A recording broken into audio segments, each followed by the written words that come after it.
আমাদের জীবনে এমন কিছু ঘটনা ঘটে যা আমৃত্যু পর্যন্ত আমাদের মনে গেঁথে থাকে।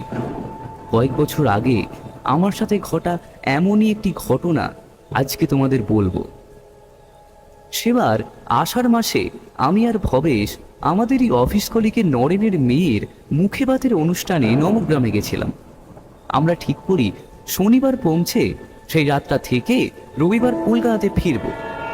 নরেন আমাদের বলেছিল নবগ্রাম স্টেশনে নেমে রিক্সা চালককে নরেন চাকলাদারের বাড়ি বললেই বুঝতে পারবে। হাওড়া থেকে যথাসময়ে সকালে ট্রেনে উঠলেও রেলের কি বিশেষ কাজ হওয়ার জন্য ট্রেন যখন নবগ্রাম স্টেশনে পৌঁছয় তখন রাত 8টা। আমি আর ভবেশই নবগ্রাম স্টেশনে নামলাম।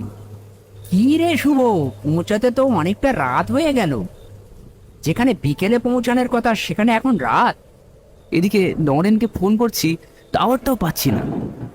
আষাঢ় মাসের বৃষ্টিটাও বেশ জাঁকিয়ে পড়েছে। শরীরটা কনকন করে উঠল। এমনকি স্টেশন মাস্টারের ঘরটিও বন্ধ। হয়তো এটাই শেষ ট্রেন ছিল। আমি আর ভবেশ স্টেশনের বাইরে বেরিয়ে এলাম। চারিপাশ একদম ফাঁকা, কেউ কোথাও নেই।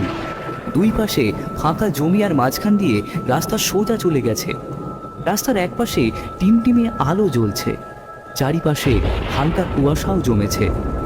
নরেন যে বলেছিল রিক্সা পাওয়া যাবে, কোথায়? কেউ তো কোথাও নেই। প্রথমত গ্রাম, তার উপরে ঝড় বৃষ্টির রাত, কোথায় আর রিক্সা থাকবে? আমরা কি করব ভাবছি, এমন সময়ে দূরে অন্ধকারে গরুর খুঁড়ের শব্দ পেলাম। বুঝতে পারলাম আওয়াজটা ধীরে ধীরে আমাদের দিকে এগিয়ে আসছে। কিছু সময় পরে দেখলাম একটি গরুর গাড়ি আমাদের সামনে এসে থামলো। গ্রামে এত রাতে গরুর গাড়ি দেখে আমরা বেশ অবাক হলাম।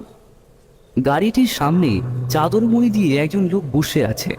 লোকটির মুখ ঠিকভাবে দেখাও যাচ্ছে না। এমনকি গাড়িটা যে চালাচ্ছে গরু দুটি, তাদের হাড়গিরে চেহারা দেখলেই সন্দেহ হয় যে এরা গাড়িটা চালাচ্ছে কিভাবে। এই সময় গরুর গাড়ির চালকটি বলে ওঠে, কি বাবুরা, কোথায় যাবেন নাকি? আমরা আসলে নরেন চাকলাদারের বাড়িতে যাব, কিন্তু ট্রেন লেট করাতে এতটা দেরি হলো যে। তা কি হয়েছে? আমি তো আছি, আমিও ওইদিকেই যাচ্ছি। চলুন আপনাদের নামিয়ে দিচ্ছি। সত্যি আপনি আমাদের বাঁচালেন। চল শুভ, আর দেরি করে লাভ নেই। এমনিতেই শীতের রাত, তার মধ্যেই দেরি হয়ে যাচ্ছে দেখে আমি আর ভবেশ কোনো কিছু না ভেবেই উঠে পড়লাম। গরুর গাড়িটা উঠে দেখি ভেতরে একটি লণ্ঠন জ্বলছে, আর দুটি লোক আগে থেকেই সেখানে উপস্থিত। গরু দুটি ধীরে ধীরে এগিয়ে চলতে শুরু করে। সামনে বসে থাকা লোক দুটিকে দেখে মনে হলো এদের শরীরে যেন এক ফোঁটা রক্ত নেই। মাছের চোখের মতো এদের চোখগুলিও স্থির। একটি লোক খ্যানখ্যানে গলাতে জিজ্ঞাসা করে, হ্যাঁ, আপনারা কোথায় যাবেন? এই নরেন চাকলাদারের বাড়িতে। গাড়িতে বসে থাকা অন্য লোকটি মুচকি হেসে বলে, ও আচ্ছা, তাহলে তো আপনারা গোসাই বাগানের বুড়ো বট গাছের বীজ খুঁজতে যাবেন। খুব ভালোই হলো। লোক দুটির কথা শুনে আমরা দুজনেই বেশ অবাক হলাম। এরা এসব কি বলছে? আর কেন জানি না বিকট পচা গন্ধে চারিপাশে ছড়িয়ে পড়তে লাগলো। এই তোরা তোরা চুপ কর না, এত কথা বলছিস কেন? দাদা, আপনারা কোথায় যাবেন? আমরা তো ওই বট গাছে উঠতে যাবো, ওখানে আরো সব বন্ধুরাও থাকে। আচ্ছা, ওই বুড়ো বট গাছের কাছে আপনাদের বাড়ি বুঝি? গাড়িতে বসে থাকা আরেকটি লোক বলল, আসলে আমরা তো ওইবারে যেতে পারিনি, তাই ওইখানেই আছি। এই কথাটা শোনার পর সেই গরুর গাড়ির আধো অন্ধকারের মধ্যেই আমি আর ভবেশ একে অপরের দিকে তাকালাম। এইবার এদের কথা শুনে খুব একটা সুবিধের মনে হচ্ছে না। আমি গরুর গাড়ি চালকটিকে বললাম, আর কতটা সময় লাগবে? চিন্তা করবেন না বাবু, খুব তাড়াতাড়ি পৌঁছে দেব। আজকে তো আপনাদের ওখানে নিয়ে যেতেই হবে। হঠাৎ করে এমন সময় কোথা থেকে একটা লোক চলন্ত গাড়ির ছেঁড়া পর্দা ঠেলে ভিতরে উঁকি দিল। অনেকদিন পরে নতুন কেউ এসেছে বলে মনে হচ্ছে। মিষ্টা তো, হ্যাঁ বাবা বাবা, সাথে আবার মিষ্টি দিয়ে হারিয়েও আছে দেখছি। সরু ভাজা, তাই না? সরু ভাজা খেতে আমি খুব ভালোবাসতাম। এই ফটকে, তুই কোথা থেকে এলি? একদম এদিকে নজর দিবি না। বুড়ো দাদু এদের আমাদের জন্য এনেছে। তুই তো তাল গাছে থাকিস, এখানে এসেছিস কেন? তাল গাছে থাকি তো কি হয়েছে রে? আমার তো মাঝে মাঝে একটু অন্যরকম কিছু খেতে ইচ্ছা করে নাকি। ও নাটক করতেছে। এখনো এমন জ্বর মারুন না যে ভাঙা সব করা দাঁত ফইলে যাইবে, বুঝছিস পড়া? এইভাবেই এক কথা দুই কথায় সবার মধ্যে বচসা তৈরি হয়ে গেল। এরপর আমরা যা দেখলাম তা আর বলে বোঝাবার নয়।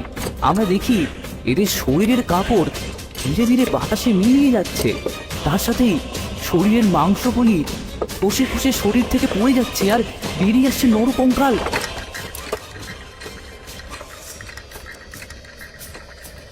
এরপর এরা নিজেরাই মারপিট শুরু করে দেয়। হাড়ে হাড়ে ফটাফটির কি ভয়ানক শব্দ! আরে এমন জোরে মারলো, আমার আমার দাঁতটাই পড়ে গেল। ও দেখি, খাবি না আরো সর্বদা। আমাকে একা পেয়ে খুব মারছিস তাই না? মামদাকে সব বলবো? ওরে মামদা রে, আমাকে বাজারে সর্বদা খাওয়া হলো না। আরে তোরা থাম থাম, এসব কি শুরু করে কি? ছেঁড়া কাপড়ের মধ্যে দিয়ে এও দেখলাম গরুর গাড়ির চালকের শরীরের চাদর সরে গিয়ে বেরিয়ে এসেছে একটি পচা গলা দেহ, যার চোখ বলে কিছুই নেই। শরীরের জায়গায় জায়গায় বড় বড় ক্ষত। গরুর গাড়িটা যেন এখন মাটি ছেড়ে বাতাসের মধ্যে দিয়ে দুরন্ত গতিতে কোনো নাম না জানা পথে ভেসে চলেছে।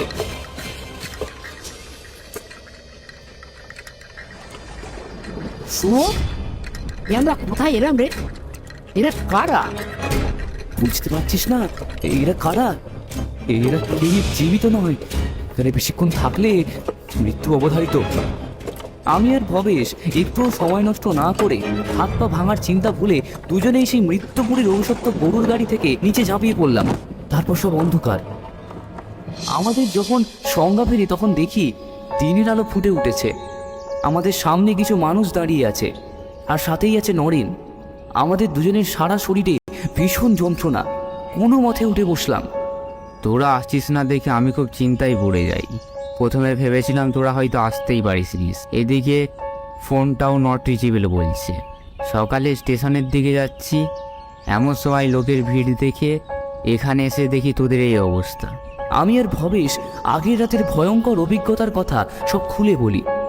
আমাদের কথা শুনে উপস্থিত সবাই নিমেষে আতঙ্কিত হয়ে ওঠে। সেখানে দাঁড়িয়ে থাকা একটি বয়স্ক মানুষ আমাদের বলে, তোমরা দুজন নিশ্চিত মৃত্যুর হাত থেকে বেঁচেছ। ওটা ছিল হরিশের গরুর গাড়ি। এই গ্রামে কেবল ওরই গরুর গাড়ি ছিল।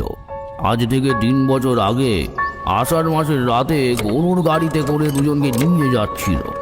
গোসাই বাগানের বুড়ো বটগাছে নিচে দিয়ে যাওয়ার সময় বটগাছের বড় ডাল ভেঙে পড়ে গাড়ির ওপর, আর সঙ্গে সঙ্গে সবাই তার নিচে চাপা পড়ে মারা যায়। তবে তারপর থেকে এই শীতের সময় মাঝে মাঝেই রাতে গরুর গাড়ি দেখতে পাওয়া যায়। ভুলে তাতে কেউ উঠলে পরের দিন ওই বুড়ো বট গাছের নিচে ঘাড় মটকানো রক্তহীন মৃত অবস্থায় পাওয়া যায়। এইসব শুনে আমার আর ভবেশের গলার আওয়াজ বন্ধ হয়ে আসে। যদি কালকে গাড়ি থেকে লাফ না দিতাম তবে আজ ওই বট গাছের নিচে আমাদের লাশ পড়ে থাকতো। এরপর আমি আর ভবেশ আমাদের বন্ধু নরেনের বাড়ির দিকে এগিয়ে চললাম। নরেনের বাড়িতে কদিন থেকে শরীর একটু ঠিক করে পরে কলকাতাতে ফিরে আসি।